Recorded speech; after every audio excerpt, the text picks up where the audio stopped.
My name is Colin Matthews, and this is my story about the famous picture of Wee Willi jumping the Corvette.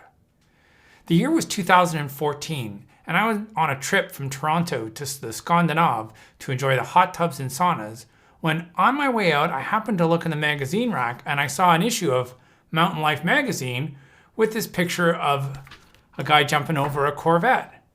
I looked at it and I said, hey, that's my dad's picture.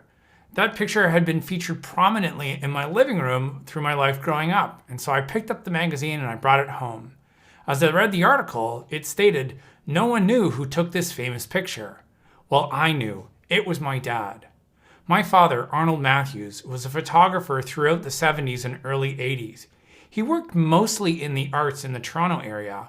However, their neighbors across the street from us were hot rodders, and somehow through the connection of hot rodding, they were involved in the creation of the famous Corvette. My dad got invited to take pictures of Willie jumping over the Corvette with his skateboard. My dad went down to, it was actually up as far north, I believe, on Dufferin as you could go. There was a hill that went down and it was a dead-end street, so they could easily set up the Corvette and jump. And Willie proceeded to skateboard down several times and jump over the Corvette.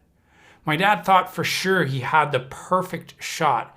However, Willie wanted to take one more picture, and sure enough, on that last run, Willie bit it. He hit the ground hard. I remember hearing the stories of my dad saying, this crazy guy who would go and jump over Corvettes and just jumped and bailed and scraped himself up really good.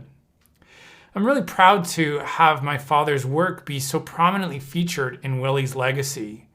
When I connected with Mountain Life magazine and said, I know who took the picture, they said, oh, Willie's family would love to get those shots.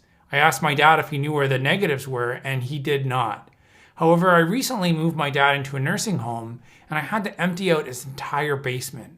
When I did this, I looked through his negatives, and sure enough, I found the contact sheets and negatives for these original shots, which were taken on a Hasselblad, so they're really high-quality pictures.